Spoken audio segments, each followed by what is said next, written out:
This is a portable air condition. Hindi kailangan ng kuryente at ng installation. Pero malamig ba talaga? I-on na natin. Yeah! Sa mundo ng van life at camping, may isang kalaban na hindi matatalo ng kahit anong gears na gamit. Ang init. Pero paano kung pwede ka magdala ng sariling lamig saan man magpunta? Ano sa palagay nyo, ma'am, ito? Ano sa tingin nyo ito? Maniniwala kaya sila? Magkakaalaman na kung itong kaperasong aircon Sobrang portable talaga niya. na hindi kailangan isaksak sa kuryente para mag-on ay kaya ba talagang baguhin ang temperatura First time namin makaramdam ng ganitong hangin. kahit gamitin ng magdamag pa? Alright, what do we have here? Napakatagal namin itong pinagdasal at pinanalangin. Wow.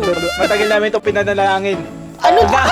Na magkaroon kami ng ganito sa mga days at night, sinasampal ka na ng hangin ng electric fan pero mainit pa rin. Without further ado, let's take this outdoors.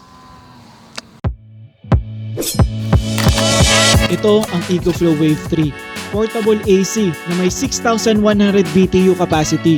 Ibig sabihin, kayang pababain ang temperatura sa loob lang ng 15 minuto. Okay, so andito tayo ngayon sa beach. So maghahanap tayo ng makakahula, manghuhula.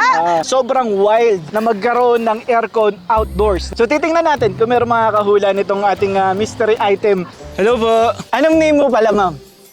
Sheila. Hello po. Magandang hapon. Boss, pwede mang istorbo ng konti? Meron kaming item na binuksan kanina lang. So pahulaan lang namin kung ano yung item na yun. Ayun, nandun. Okay. Let's go, let's go. Sa palagay nyo, ma'am, ano po itong item na ito? Ano sa tingin nyo ito? Ano sa palagay nyo, ma'am, ito? Pwede i-check. Pwede. Wala naman nakasulat na kung ano to. Speaker? Speaker. Speaker. Oh, power station talaga siya. Kitchen. Ayan, ano? Printer. Oven. Oven daw. May isang humula. May ref. Bawal basahin, ma'am. Bawal. 100%. 100%. Tao si sir. Ayan. Or air fryer. Ganun. Ikaw, brother. Aircon. Sabi ni Ma'am Shaina, this is Speaker. speaker. So patugtugin natin, tingnan natin kung speakers nga to. I-on natin kung this is really a power station. Dito ka ma. Baka magsabo. Ito po ay isang air condition. Air condition. Ayan. Air condition. Aircon po siya. Malamig nga. Malamig, no? Malamig nga siya. Tapos, ano na, magaling siya kasi walang saksakan. Oh, walang Umaandar saksak. siya nang hindi nakasaksak. Tama si... Aircon. aircon. Sir, halika. Premyo ka. Bigay natin premyo. Sir, premyo mo. Congratulations! Congratulations! Panalo ka, sir! Sabi sir na aircon. Paano mo na alam? sabi? Hula-hula lang po. Pero matagal po siya malumban. Malalaman natin mamaya kung ilang oras ba talaga nito kayang gumana. Sayang ma'am kung nahulaan nyo sa inyo na sa ano to. Ay, sorry. Itong table. Thank you. So let's talk about yung kanyang weight. Unit itself is only 14.9 kilo or 15 kilos. Guys, so 10 kilo lang. So meron siyang 5 modes. Ang unang-una, meron siyang cool, meron siyang max, may eco mode, may sleep mode, meron siyang pang pet mode. So may aso kayo, pusa, whatever, pwede to. Ano yung ways niya para ma-charge? This actually has a lot of ways. Connect ng AC sa ating kuryente sa bahay. Second is pwede siyang solar. Isa pang charge is through car charging. So pwede mo rin siyang i-charge through sasakyan habang binabiyahe kayo. Yung tunog naman ito, it's only, ito lang yung decibel niya. So ito, pakinggan natin. Sleep mode. Okay. We're going to test this in 3 different levels. In every level, mas tumataas yung ating espasyo, pati yung presyo. Wow! Magte-test tayo mula lang sa 1,000 na setup hanggang sa 12 million setup. This is the level 1 ng ating 3-level Ang test. first setup ay nagkakahalaga ng 1,400 pesos. Nagsimula tayo ng 6:23 PM sa 30.7 degrees at matapos ang 15 minutos ay bumaba na siya sa 25 degrees Celsius. Ito yung level 1.5 natin. Dito natin magkakaalaman kung uubra. 6 persons kasi yung tent na to, so malaki talaga siya compared dito sa dalawahan lang. So tara. Palamigin na natin tong Kahit tent. gabi na, tagaktak pa rin yung pawis sa loob ng tent. So we'll see kung gaano katagal niya mapapalamig itong 6-person na tent. Nagsimula tayo ng 7:43 PM sa 30.6 degrees at mapapansin na every 4 minutes bumababa ito ng 1 degree. So tapos na yung ating test dito sa bigger tent. 25.6 yung temperature. Papasok ka ng pawis, lalabas. Ano ba? Papasok ka ng pawis. Pawis fresh.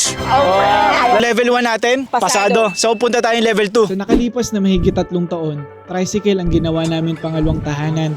At ang ganito kalaking espasyo, ang tunay namin paggagamitan. Kaya malaking ginhawa kung itong portable aircon ay gagana. So we're here for our level 2. Everything is set up. Nalagay na natin yung aircon doon. Que lo que, manso, tranqui. Dito namin sinet up yung AC sa cockpit area. Calma. Gaano katagal mapapababa yung temperature? So yung temperature natin ngayon is 30 eksakto. Bilog. Walang labis, walang kulang. 30. Isa pang feature ng Wave 3 ay pwede rin i-on Yo, and this. Babaan natin yan. at kontrolin ang temp ng aircon gamit ang app sa cellphone. Alright, so after 20 minutes, ang naging temperature natin, from 30 degrees, naging 25. 0.4. In a matter of 20 minutes, nabawasan tayo ng 5 degrees. Mamaya yung ating ultimate test. Titingnan natin kung aandar siya, kaya niya mapaandar hanggang 8 hours. Pero bago namin ipakita ang ultimate test, kung saan literal buong tulog namin ay binantayan, dumiretso muna tayo sa Level 3! Welcome sa aming Level 3! At para naman sa ating Level 3, itong luxury truck expedition na nagkakahalaga ng 9 million. This is the biggest na matetest natin itong aircon. 17 feet yung kanyang haba. Tapos yung kanyang lapad is 7 feet. and then yung height niya is 8 feet. 8 feet. So we'll see kung kakayanin palamigin. So game na to? Ay, ayun na pala. Yung time now is 6:13. Temperature is 31 degrees. Hindi na namin nakuhanan ng time-lapse pero mas matagal ang inabot para mapalamig ang truck habang ang mode nito ay nasa max. Is 7:08 at yung temperature natin is 24.5.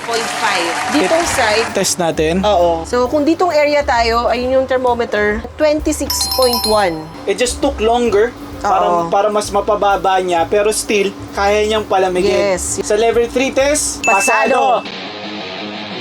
Ito yung itetest natin ng overnight kung kaya ba talaga na meron tayong aircon ng walang oras. Sinet up pa namin rito, nilagyan namin ng mga plastic. 28 degrees, 137. Nagsimula tayo ng 1:30 AM sa 28 degrees. Naka-eco mode tayo para sana umabot ng overnight ang baterya. Mapapansin na naglalaro lang sa 25 to 27 degrees ang temperatura. It's 9. 9:11. Kung naririnig nyo, Kagabi akala ko hindi ako magkukumot. Nagkumot ako. na-regulate yung temperature niya sa 26. Eco mode is 79 degrees Fahrenheit. So that is equivalent to 26 degrees Celsius. So ayan, nasa teritoryo ng 26 degrees. Nasa 15% pa yung battery niya. Tunay yung claim ng EcoFlow na 8 hours daw kayang tumagal. With flying colors, yung ating level 2 ay pasado. So as you guys have seen, walang ka-problema, pinanis nyo yung ating 3-level test. Yes. But our favorite part is yung kinaya yung 8 oras. Yun talaga yung parang pinaka-game changer. If you want comfort while camping, so eto na talaga. If you guys are able and capable para mag-purchase, nasa comment section yung ating link. This has been Benjo. And I'm Rox. So takis tayo sa susunod na vlog. Ay, oh, you see my hair? It's blowing. Oh my God! Parang alien. Wait lang, may gagamba.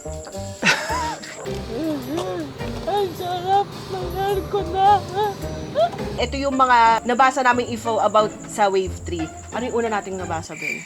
Una natin nabasa. Ano ba yung una natin nabasa?